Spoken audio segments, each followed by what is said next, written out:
Hey there, and welcome. So if you're a B2B startup founder, you definitely know that amazing feeling of early growth. But what happens when that growth just stops, when you hit a wall?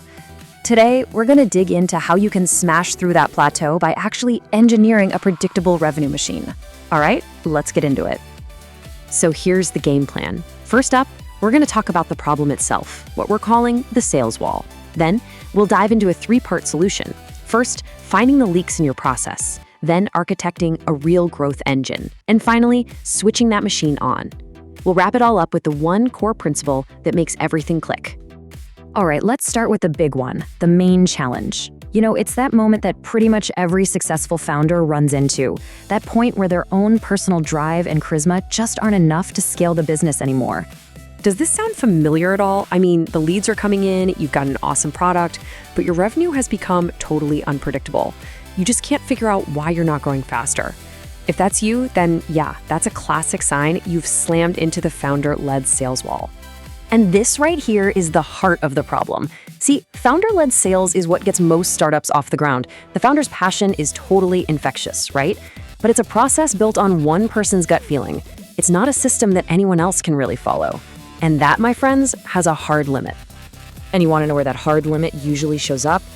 Boom, right around the 10 crore annual recurring revenue mark. To blow past this milestone, you have to evolve. You got to get beyond just charisma and build a predictable engine. So, the big question is, how do you actually do that? Well, it all starts right here with the diagnostic phase. Before you can build anything new, you've got to understand exactly what's broken and what you're doing right now. It's time to play detective and find those hidden leaks in your revenue funnel. I absolutely love this phrase, a data graveyard. Seriously, think about it. Is your CRM just a place where customer information goes to die? The very first step is to do a deep dive. Bring that data back to life and turn your CRM into a tool that actually helps you grow. So this is what that kind of audit looks like. Believe it or not, in just 2 weeks, a deep dive can pinpoint exactly where you're losing deals. See how your sales pitch stacks up against the best in the world.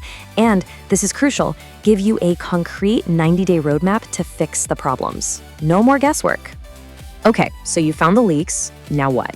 Now it's time to actually architect the solution. This is all about putting the right leadership and the right strategy in place to build a foundation that can actually support scalable long-term growth. Now, this is really important. Depending on your startup stage, what you need is going to be different. As you can see here, for those early stage companies, that quick fixed-fee audit is perfect for just finding and plugging the leaks.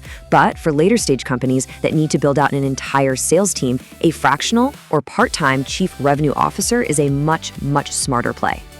And honestly, a huge reason for this comes down to simple math. A top-tier, full-time sales executive can easily cost you upwards of 50 lakhs a year. A fractional CRO gives you access to that exact same strategic brainpower, but at a fraction of the cost.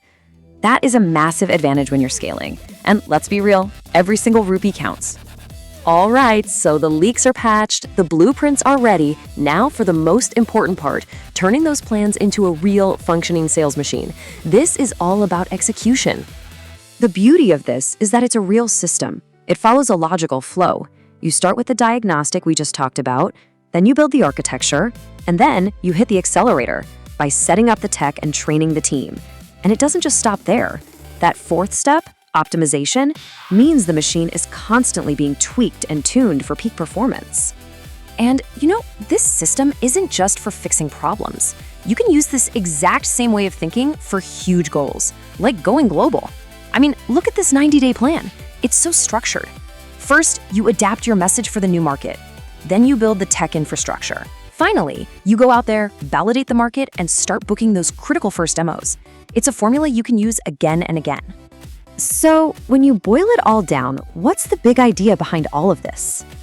As we start to wrap up, let's just zoom out for a second and look at the fundamental shift in mindset that powers this whole transformation. It's really about moving from one way of operating to another. Ultimately, the entire goal here is to evolve your company. You want to go from being dependent on a founder's gut feeling to being powered by a predictable revenue engine. It's about taking that personal charisma and converting it into a scalable machine that anyone on your team can operate. This quote just nails it, doesn't it? the journey to really scale up isn't about just grinding harder. It's about building smarter. It's about engineering these high-performance systems that create predictable results quarter after quarter. And that really leaves us with one final question. A question for you. Take a really hard, honest look at your startup. Is your revenue growth built on a solid, scalable blueprint? Or is it still just running on the temporary fuel of charisma? How you answer that, well, that's pretty much going to define your company's future.